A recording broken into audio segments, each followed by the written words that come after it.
Halo Sobat Paskara, apa kabar nih? Semoga kita semua selalu dalam keadaan sehat selalu ya. Oh iya, by the way kalian kangen gak sih sama konten YouTube Paskibra Sakura? Nah, kebetulan kali ini kita ada konten podcast ngobrol asik-asik sama narasumber Ketua OSIS SMP Negeri 2 Kuta Utara. Oh iya, kalian juga wajib tahu informasi ini. Di SMKTI Global Badung lagi ada pendaftaran buat kakak kelas yang lagi nyari SMK Teknologi Informasi yang terkece.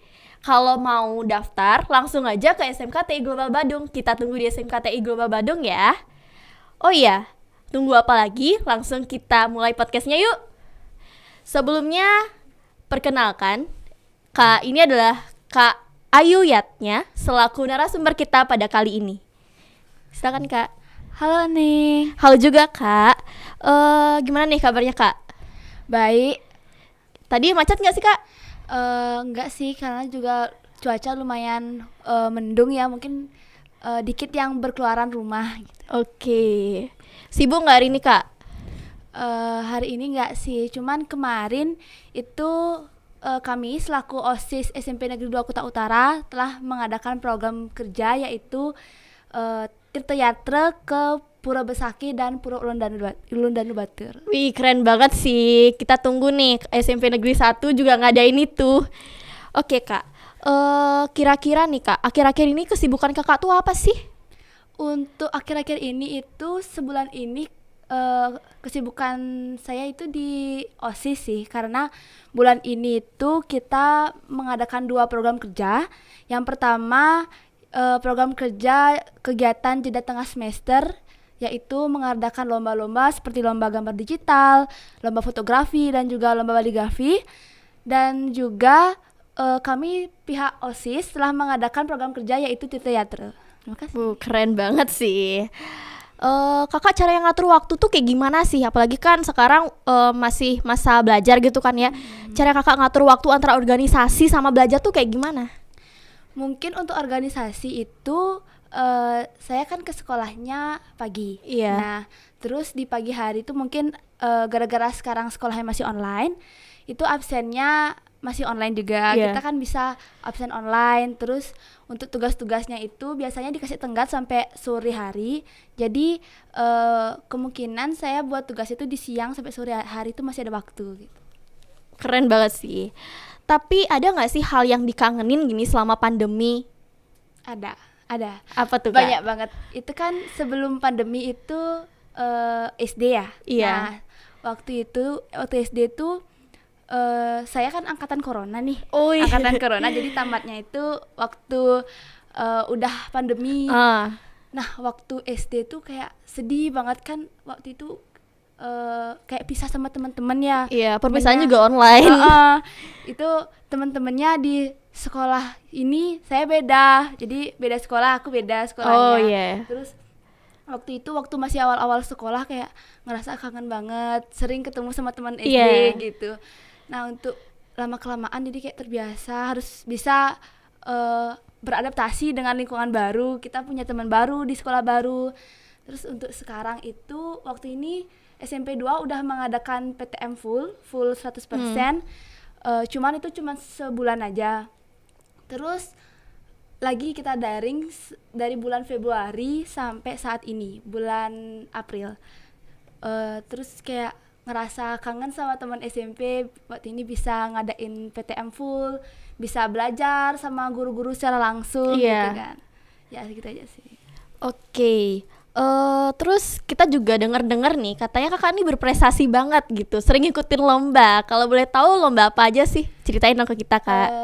Untuk lomba-lomba itu ikutnya dari SD sih. Oh, dari SD. Ya. Pertama itu aku ikut lomba Mesatwa. Ya waktu itu gara-gara emang kakak kelasnya udah nggak bisa ikut lomba, jadi ya aku disuruh ikut lomba sama gurunya. Mencoba dulu dari tingkat gugus, tingkat kecamatan, tingkat kabupaten gitu. Ya sekarang waktu itu dari tingkat gugus sampai tingkat kecamatan itu dapat juara 1. Jadi kan meneruskan ke tingkat kabupaten. Iya. Nah, untuk di tingkat kabupaten itu Astungkaranya juga dapat juara 3. Wih, keren banget sih. Terus untuk setelah itu gurunya minta gurunya ngajarin aku kan untuk ikut lomba Dharma Wacana gitu. Jadi ikut lomba Dharma Wacana, ikut juga lomba bercerita bahasa Indonesia. Nah, terus untuk di SMP kan pastinya lah mau nerusin gitu, ada keinginan buat nerusin prestasi di SD. Cuman memang kayak lomba-lomba sekarang tuh diadain dikit, apalagi Polsenijar itu sekarang masih berhenti kan gara-gara pandemi. Banget, terus ya nyari waktu ini sempat nyari lomba di online, itu di Universitas Airlangga, mencoba lagi ikut Dharma Wacana, cuman Dharma Wacana bahasa Indonesia. Ya, Astungkara juga dapat juara 2. Wih, keren banget. Terus karir dari SD tuh dimulai dari kelas berapa sih, Kak? Untuk dari SD itu dari kelas 4 sih. Kelas 4. Iya. Oke. Nah, manfaat yang Kakak dapat mengikuti lomba-lomba kayak gitu tuh gimana? Apa aja sih? Pertama sih manfaatnya dapat pengalaman ya. Iya, tentu pengalaman baru. sih. Iya, kita tuh ikut lomba ya tentunya harus mempunyai pengalaman, walaupun itu menang atau nggak menang, kita tuh udah punya pengalaman untuk mengikuti lomba tersebut. Nah, terus dari lomba-lomba ini tuh banyak mempunyai teman dari sekolah lain, mungkin kayak ya kenalan, hai namanya siapa gitu kan waktu lomba itu, terus saling follow, saling mutualan IG gitu. Jadi punya banyak teman juga sih. Oke, berhubung hari ini adalah Hari Kartini nih Kak, kita mau nanya nih seputaran Hari Kartini untuk para generasi pejuang semangat era Kartini di masa pandemi seperti ini. Nah, Hari Kartini ini kan sekarang nih Kak, yang ada di benak Kakak tuh saat mendengar kata Raden Ajeng Kartini itu apa sih Kak? Raden Ajeng Kartini itu adalah sosok perempuan yang meningkatkan hak-hak perempuan, jadi menyamaratakan hak-hak perempuan tersebut. Oke, jadi berarti Raden Ajeng Kartini itu emang sangat berpengaruh ya bagi kehidupan wanita. Menurut Kakak tuh hal positif apa sih yang dapat kita contoh dari Raden Ajeng Kartini? Raden Ajeng Kartini itu sudah meningkatkan hak-hak perempuan di Indonesia, yang dulunya perempuan Indonesia itu dianggap hanya bekerja di dapur, hanya menjadi ibu rumah tangga. Iya. Dan sekarang itu perempuan bisa mendapatkan pekerjaan, melanjutkan pendidikan, tidak hanya menjadi ibu rumah tangga dan juga membantu pekerjaan di rumah saja. Ya, intinya lebih ya, bisa jadi lebih. Oke. Wanita nih sekarang kan di zaman teknologi yang begitu canggih gitu Kak ya. Pasti semua main TikTok nih, terutama wanita gitu. Di TikTok tuh kan banyak banget cewek-cewek yang gimana ya bilangnya, kemungkinan juga lewat gitu di FYP Kakak. Gimana sih pendapat Kakak buat cewek-cewek yang terlalu menunjukkan badannya gitu atau dance terlalu vulgar? Di tanggapan Kakak tuh kayak gimana?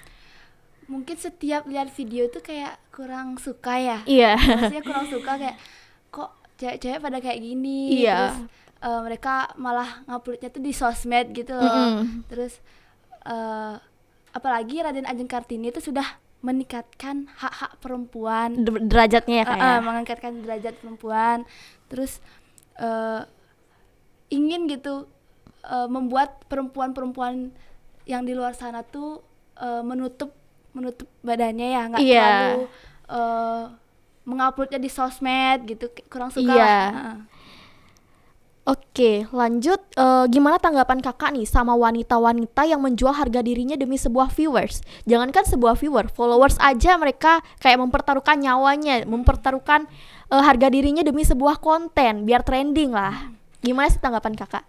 Emang ada sih, dari beberapa konten tuh memang dilihat banyak ya. Iya. Ya, banyak yang perempuan yang suka mengupload menjual harga dirinya demi sebuah viewers gitu. Mungkin itu kayak janganlah dilakukan ya, karena apalagi perempuan tuh mempunyai harga diri yang lebih tinggi. Iya, derajatnya lebih tinggi. Derajat lebih tinggi untuk perempuan. Ya jadi sebagai perempuan tuh kita harus menutup diri kita, jangan menguploadnya di sosmed dimanapun. Yang penting kita memakai pakaian yang sopan dan rapi. Jadi intinya tuh kita boleh main sosmed, tapi kita gunakan dengan hal-hal positif. Iya, bener. Oke, selanjutnya Kak, saya mau nanya nih, dengan mereka ngepost main TikTok, itu kan pasti juga banyak nih cewek-cewek cantik gitu yang lewat gitu di beranda mereka. Tanggapan Kakak nih, ngelihat cewek-cewek yang udah insecure banget, tanggapan Kakak tuh kayak gimana? Ya, perempuan kayaknya banyak sih. Semua orang itu Iya. merasakan insecure. Pasti ada dari segi fisik, segi pendidikan, segi yang lain-lain deh, banyak dah Iya, yang terutama insecure. dalam keluarga gitu Iya, pasti. keluarga ada dia yang insecure. Terus menurut saya ya, untuk yang insecure itu jadi cantik itu tidak dari fisik saja, mungkin dari pola pikir, Iya, dari bisa. pendidikan, dari cara kita berbicara mungkin ya. Mm-mm. Kita bisa meningkatkan cara bicara kita, jadi tidak harus dari segi fisik yang memang harus cantik, harus kurus, harus putih, tidak. Oke, Kakak pernah nggak sih insecure sebelumnya? Atau akhir-akhir ini sering banget insecure gitu? Pernah. Pernah? Insecure dalam hal apa sih Kak? Dalam segi fisik pernah, dalam segi pendidikan juga pernah. Wah, apa yang di-insecurein? Kan Kakak kayaknya udah perfect nih, nggak ada yang harus di-insecurein lagi. Emang ngerasa sih diri itu kayak masih ada yang lebih cantik di luar sana. Iya. Terus ada yang lebih kurus, ada yang lebih putih, kayak ngelihatnya tuh dia cantik, terus dia juga pinter, banyak prestasi sampai ke tingkat provinsi, tingkat nasional. Itu Iya. kan buat insecure kayak dia udah cantik, dia udah berprestasi gitu. Oke, jadi kayak kita juga ngaca gitu ya kayak. Nah, insecure nih kan orang-orang suka banget insecure. Banyak yang dibawa ke dalam hal positif, banyak juga yang dibawa ke hal negatif.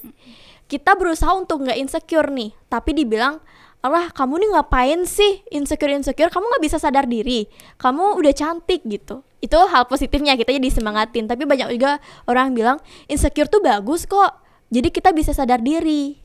Nah, kalau hal negatifnya kita dibilang kurang bersyukur. Kurang bersyukur dengan apa sih yang kita punya gitu. Menurut Kakak tuh kayak gimana? Jadi kayak kita disuruh sadar diri, disuruh bersyukur juga. Nah, gimana tuh tanggapan Kakak? Untuk insecure itu memang wajar kan untuk semua orang. Cuman di sini kita ambil sisi positifnya saja. Iya. Jadi kita harus bersyukur. Mungkin kalau kita emang insecure, kita lebih meningkatkan diri. Misalnya kita insecure dalam pendidikan, jadi kita harus belajar. Mungkin kita kayak motivasinya dari dia yang kita insecurein. Nah, misalnya dia nih orangnya pintar, terus kita kayak punya motivasi biar kita tuh lebih pintar dari mereka. Kita bisa nyalip ranking misalnya mereka, kita bisa seperti mereka untuk mencari juara. Jadi ambil sisi positifnya aja supaya kita lebih meningkatkan diri. Kakak punya nggak nih pesan-pesan yang bakal disampaikan buat orang-orang yang lagi insecure, buat penonton-penonton nih? Insecure itu memang wajar, tetapi cantik itu tidak hanya dari fisik. Bisa dari pendidikan, dari cara kita berbicara, cara kita merangkul teman-teman, cara kita berinteraksi gitu. Jadi semua cewek itu cantik, tapi kitanya aja yang nggak sadar. Kita merasa diri kita tuh selalu kurang. Insecure is like butterfly. Kalian tuh nggak sadar kalau misalkan sayap kalian tuh seindah itu. Jadi coba dilihat posisi kalian. Coba kalian ngaca, kalian tuh udah sempurna gitu. Tapi kalian ngelihatnya tuh sisi kekurangan kalian. Padahal setiap orang tuh punya kelebihan dan kekurangan gitu kayak. Oke, kita lanjut lagi ke masalah mental. Karena insecure itu banyak orang yang overthinking itu depresi. Kalau udah depresi udah penyakit mental. Kalau menurut Kakak sendiri, penyakit mental atau mental health itu di lingkungan era wanita tuh wajar nggak sih Kak? Mungkin nggak terlalu wajar ya, karena misalnya nih kita insecure, sebaiknya itu kita insecure harusnya lebih meningkatkan diri. Jangan sampai kita tuh overthinking, terlalu memikirkan keinsecureannya itu sampai merusak mental health kita. Banget. Mental health kita tuh kan sangat penting ya, apalagi sampai stres itu sangat mengganggu kesehatan kita sih sebenarnya. Iya, betul banget. Jadi kalau mental health tuh bisa dibilang orang gila nggak sih Kak? Bisa sih. Kalau emang kesehatannya dia tuh sangat-sangat terganggu, bisa saja dibilang orang gila. Ya pasti banyak dari masyarakat gitu yang bilang dia orang gila nih, dia bukan penyakit mental, pasti orang gila kayak gitu. Tapi sebenarnya mental health itu bisa banget diobati gitu ya Kak dengan cara ke psikolog. Iya bisa. Nah menurut Kakak tuh kalau orang yang terkena penyakit mental dibawa ke psikolog tuh akan lebih sehat atau tetap nggak ada perkembangan segitu-segitu aja? Mungkin kebanyakan ya dari sosial media yang aku lihat itu biasanya kalau dari psikolog mereka akan lebih meningkatkan diri sih, tergantung dari diri sendiri. Misalnya kalau mereka sudah sadar bahwa mereka itu tidak insecure misalnya, kita tuh harus meningkatkan diri, mungkin menjadi lebih baik. Cuman belum tentu itu sangat sempurna langsung kayak nggak insecure langsung kayak gitu, nggak mungkin. Iya, jadi bertahap gitu Iya, kayak ya. bertahap. Mungkin sedikit demi sedikit tuh mereka akan meningkatkan dirinya masing-masing. Oke, menarik banget nih. Oke Kak, lanjut lagi ke buat perempuan-perempuan nih yang udah sekolah tinggi tapi dipatahkan dengan kata kayak gini. Rah, kamu ngapain sih sekolah tinggi-tinggi? Nanti ujungnya juga jadi ibu rumah tangga. Mending belajar di dapur. Jadi kamu udah tahu kamu bakalan jadi ibu rumah tangga, ngapain sekolah tinggi-tinggi juga kan kamu bakalan jadi itu aja. Tanggapan Kakak kalau mendengar orang-orang tuh bilang kayak gitu gimana sih? Kurang suka sih, karena wanita tuh belum tentu hanya di dapur. Wanita bisa melanjutkan pendidikannya. Mereka misalnya mempunyai cita-cita sebagai dokter. Nah, mereka belajar, mereka meningkatkan pendidikan mereka, misalnya menjadi dokter, terus bisa ke hukum. Wanita tidak hanya di dapur saja. Mungkin memang wanita tuh membantu keluarga ya. Iya. Jadi kita wanita tuh masak, terus merawat anak. Tapi wanita itu tidak dilarang untuk melanjutkan pendidikannya ke tingkat yang lebih tinggi. Jadi intinya wanita tuh bisa lebih gitu, bukan hanya jadi ibu rumah tangga, tapi bisa lebih. Yeah. Oke. Untuk Kakak nih, menurut Kakak kalau misalkan orang-orang di luaran sana yang terpaksa gitu memberhentikan pendidikan karirnya mereka hanya demi kata-kata yang kayak gitu tuh kayak gimana? Saran Kakak nih buat mereka juga kayak gimana nih? Kita pengen tahu gitu. Saran aku sih mereka tetap melanjutkan pendidikan. Jadi misalnya nih kita sudah melanjutkan pendidikan sampai kita belajar, kita udah nyampe di atas, cuman dipatahkan dengan kata-kata yang seperti itu. Jadi mereka tuh langsung down gitu, langsung tidak melanjutkan pendidikan. Sebaiknya lanjutkan saja karena kita bisa membantu keluarga dan juga sambil kerja. Iya. Jadi bisa kerja, bisa membantu keluarga. Cuman keluarga tuh kan tidak hanya patokannya di wanita saja. Bener banget. Mungkin ada laki-laki yang membantu wanitanya itu, terus nanti bisa saling membantu gitu sama anak-anaknya, mungkin bisa menjadi lebih mandiri. Iya. Jadi wanita tuh emang berperan teguh dalam sebuah ekonomi keluarga. Jangankan di ekonomi, kesehatan anak itu juga tergantung dari ibunya gitu. Kita juga belajar tinggi-tinggi nih untuk bekal kita saat nanti udah berkeluarga gitu. Jadi kita belajar tentang ilmu kesehatannya kita pakai buat kerja, buat ngurus kesehatan anak juga gitu kan. Kalau misalnya kita di urusan keuangan, kita jadi lebih pintar gitu mengatur keuangan keluarga. Ya, gitu. lebih mending kita melanjutkan saja pendidikan daripada kita jatuh gara-gara kata-kata seperti itu aja. Iya, bener banget sih Kak. Oh iya, tanggapan Kakak nih sama orang-orang yang berpikir bahwa wanita tuh tidak bisa menjadi lebih.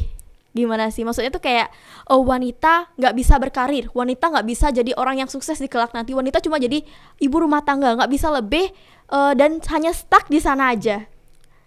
Wanita tuh bisa lebih tinggi. Jangan melihat wanita dari satu sisi, tapi lihatlah dari wanita-wanita lain yang sudah lebih tinggi, seperti misalnya menteri-menteri wanita itu kan sudah ada sekarang ya, bintang gitu. Iya. Terus tidak hanya menteri-menteri yang laki-laki saja, sekarang wanita tuh sudah banyak jadi menteri di Indonesia ya. Iya, apalagi banyak banget nih wanita-wanita yang jadi pengusaha sukses, jadi wanita karir. Nah, itu yang bisa jadikan motivasi. Jadi insecure tuh bukan juga dari fisik, tapi bisa dari pendidikan kalau misalnya kita gunain dengan hal positif. Jangan saja gara-gara kata-kata orang yang mengatakan bahwa wanita tuh hanya kerja di dapur. Jangan sampai kita memasukkannya ke dalam hati sampai kita down, sampai kita memberhentikan pendidikan. Iya, benar Sebaiknya banget. kita melanjutkan dan melihat wanita-wanita lain yang sudah sukses di luar sana. Nah, kakak punya nggak nih saran buat teman-teman yang lagi mengalami hal yang kita bicarain tadi, seperti pendidikannya diruntuhkan oleh kata-kata tersebut, terus insecure, terus yang perempuan yang terkena mental health, itu kakak punya saran nggak? Atau kakak kasih motivasi biar dia lebih semangat gitu? Motivasi dari saya yaitu wanita tuh bisa sukses. Jangan sampai kita memasukkan kata-kata orang di luar sana dan membuat pendidikan kita itu berhenti. Iya, bener banget sih. Jadi banyak banget ya yang kita udah perbincangin gitu. Banyak juga pesan moral nih yang bisa kita ambil gitu. Apalagi buat sahabat-sahabat di luar sana yang ingin gitu jadi sosok Kartini muda, tetapi ya tahulah insecure di zaman sekarang. Nah, ini podcastnya menarik banget. Jadi buat kalian yang insecure atau apapun, wajib banget nonton ini sampai habis, karena ini emang banyak motivasi, saran juga dari Kak Yatnya. Terima kasih. Gak kerasa ya kayak kita udah ngobrol cukup lama nih. Kayak tadi udah baru sebentar gitu. Iya, Waktu itu gak kerasa cepet banget. Jadi kita tutup sampai sini dulu ya Kak ya. Tapi sebelumnya saya selaku Paskibra Sakura juga mengucapkan terima kasih nih buat kakak yang udah jauh-jauh datang ke sini untuk bisa mengikuti podcast kali ini. Terima kasih juga untuk Paskibra Sakura telah mengundang saya untuk ikut podcast ini. Kayak suatu kebanggaan sih bisa ngundang kakak ngobrol secara langsung. Apalagi ngobrolnya tuh asik banget. Tidak lupa juga saya ucapkan terima kasih kepada pihak SMKTI Global Bali Badung yang sudah mensponsori kita pada kali ini. Terima kasih juga atas semua yang telah disiapkan. Kita sangat berterima kasih tentunya ya. Nah, buat teman-teman kelas 9 yang lagi kebingungan buat cari SMK teknologi yang paling terkece, paling menarik nih di Badung atau di sekitaran Bali lah, bisa banget nih ke SMKTI Bali Global Badung karena udah buka pendaftaran dari tanggal 3 Januari sampai 15 Mei 2022. Tunggu apa lagi? Kita tunggu di SMKTI Bali Global Badung ya. Oke, sampai jumpa. Semuanya.